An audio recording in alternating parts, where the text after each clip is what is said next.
The major team or group project will be to develop a business model canvas.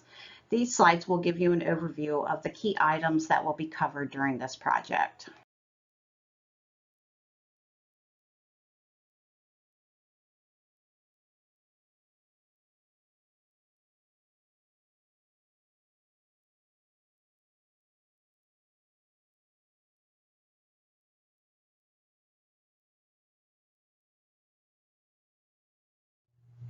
The purpose of the Business Model Canvas project is to simulate how a business concept can be turned into a viable business.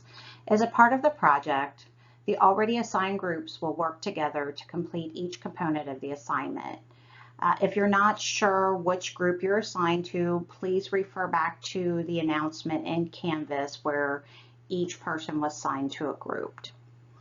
During this project, there are multiple components for completion that will need full participation by each team member in order to receive full credit. The items are the Business Model Canvas Word document, the narrated presentation, and then there are several discussion boards as well as a final teamwork score. The first assignment will be due in week 8 and the final project will be due in week number 14. Please review the syllabus for specific dates. Just as a reminder, the slides are meant to be a general overview of this project. For more specific instructions, please refer to the assignment on Canvas, and if you have any questions, please contact me.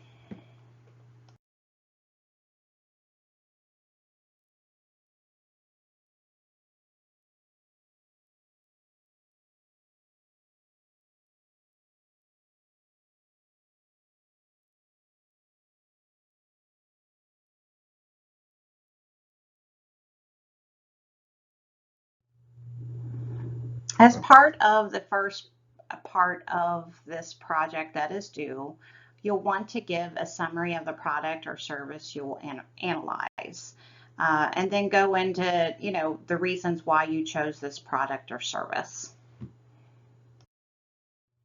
For the actual Word document for the Business Model Canvas project, step 1 will be the problem. You'll want to tell what problem you're trying to solve with your product or service. For example, a company called Teladoc. It was formed in order to be able to get healthcare to people that couldn't otherwise see a doctor. And Teladoc offered technology that allows them to connect through something like a smartphone, or if they have a laptop or even a tablet. Step 2 would be to provide the solution for which this product or services is going to give your customers. As a part of this, include at least 3 benefits that the customer will gain from your product or service. And finally, number 3, step 3, is your customers. Who is the target market for the product or service, and how did you choose that target market? In step 4, we're going to talk about the channels of getting your product or service to market. How do you reach your customer? And we also want you to explain the channel you're choosing and why you chose this avenue for delivering your product or service. For example, how will you take your product or service to market and why you chose this way to deliver your product or service? So in the previous slide, we talked about a way that Teladoc brought their service to market. They wanted to make sure that everybody had access to healthcare, and some people can't actually go to a doctor's office because of where they live. They may live so far away, say they can't afford to drive there, or maybe they don't have a car. So these are just ways that Teladoc came up with the idea of having a virtual doctor visit in order to serve the community and make sure that people had access to healthcare. So these are just examples of the different channels of how you reached your customer. And the way they reached customers initially was just by having maybe a town hall meeting to introduce the product. And it could have been at a local a local library, or as people have gone to the doctor in the past, the doctors may have mentioned Teladoc, and eventually word of mouth got to the customers. So these are just examples on the channels that you can use in order to reach customers. In step 5, the project will need to explain their unfair advantage, or really your competitive edge that other companies would not be able to compete against. Is the advantage a long or short term, or how will your business continue to evolve the product in order to stay ahead of your competitors? More information regarding the competitive advantage can be viewed in the video at the end of these slides. So some examples of your unfair advantage would be, is your company already a recognized brand that will offer an advantage because competitors might have the product, but maybe they don't have the brand name like Apple or Microsoft? Does your company offer a superior customer service for the product or service they're offering? Another competitive advantage could be the simplicity of the product or service that's being offered that other similar products can't offer. Or even, are there guarantees on your product or services that you can offer as a company that the other competitors can't? Just some ideas of unfair advantages that you might have over your competitors.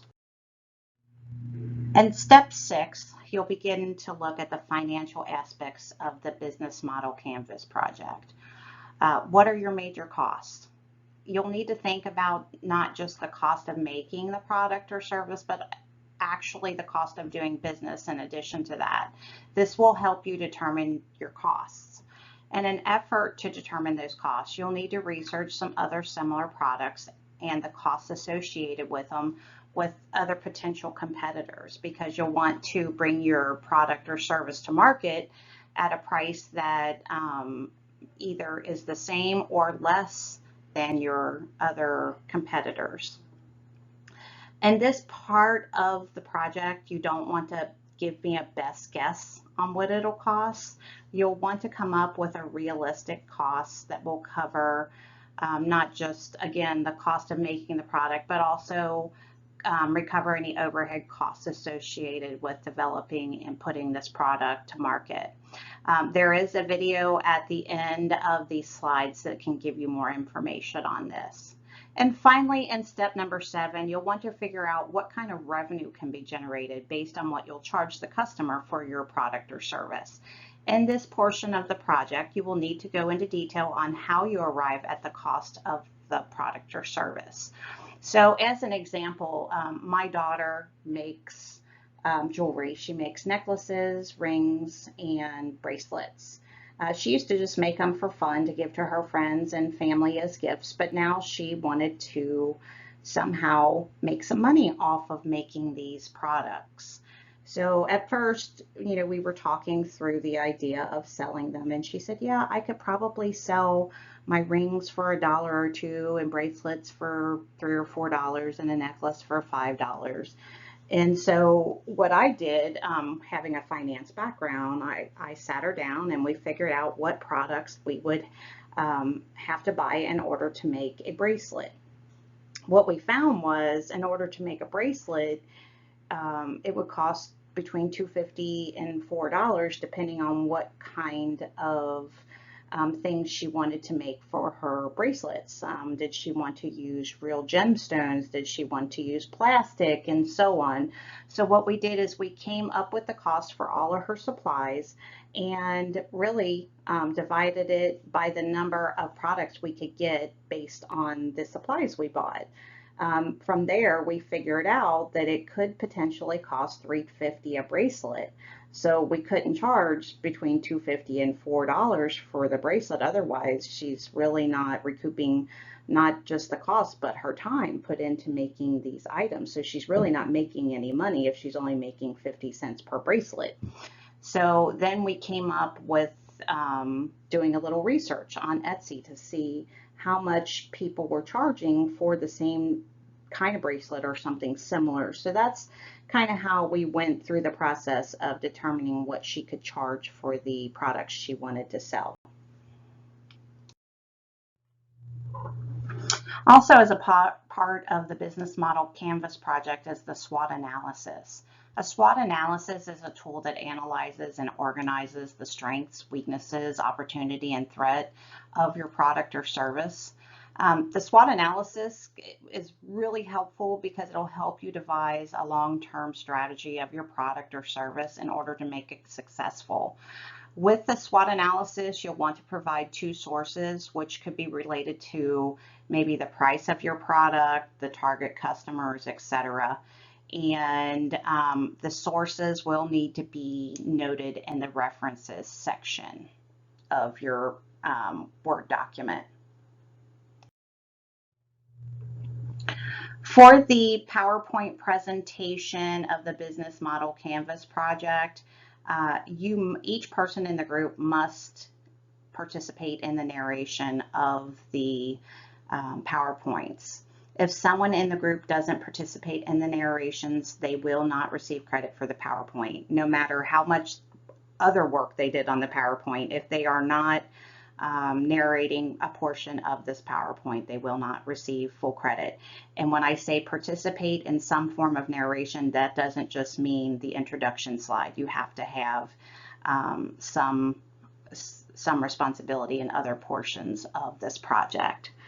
The slides should include all the key components and sections from the Word document of this project, a brief overview of each step of the business model Canvas project should be included, as well as the SWOT analysis. And finally, as a part of the presentation, you should include a conclusion of what was presented to the audience during the previous PowerPoint presentation, as well as a reference slide for any sources used for your business model Canvas project. At a minimum, the PowerPoint presentation should include an introduction slide, each step of the model, a slide for SWOT analysis, a conclusion slide, and finally a references slide. Now, the reference slide does not have to be narrated. It's just there in order to protect yourself from plagiarism. This slide is really meant for tips for collaboration on projects, but is not required, just suggestions based on my previous experience, not just as a student, but also as a professional. So when you're transitioning between slides, if you are the current presenter, as the slide concludes, you can also introduce the next presenter. So for example, you could say, next, John Smith will discuss the SWOT analysis. And when John Smith comes on his next slide, he could also say, thanks, Maggie Smith, for your presentation on marketing ideas or something like that. It just makes it easier to figure out who actually did participate in the narration of the project. And it's easier for me as the instructor to grade the project and give appropriate credit where it's due. The other thing is Microsoft OneDrive. So I'm not sure what tools you've used in the past as far as collaborating on projects, but the OneDrive is really easy to access. It can be accessed from Microsoft Outlook. There is a menu bar that you can choose. From there, you can house all of your own projects, but also when you're working on a team, you can set up a folder, say that's named Business Model Canvas Project, and then you can house other files within there or documents, and you can assign other members in your group the ability to use these by simply sharing it with them and making sure that they have the access to edit, not just view. Within these OneDrive folders or documents, once you give access, any changes that are made by other people within the group are indicated when you go into that actual document. It's considered a real-time working document, so you've always got the latest version of what you're working on. I know some people like to exchange versions of documents by email, but the problem with that is you don't ever know what changes have been made and which sometimes lose the ability to figure out what the latest version of that document is. So that way, sometimes things get left out that you really wanted in the project, but you don't realize until later, once it could potentially be too late. So just some ideas for tips for collaboration on projects. If you have any other questions or need help accessing the Microsoft OneDrive, please let me know.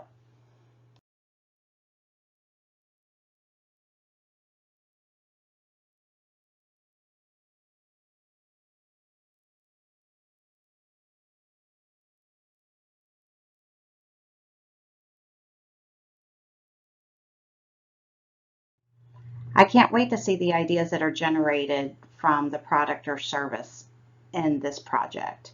If you have any questions, as always, please feel free to contact me. Otherwise, good luck.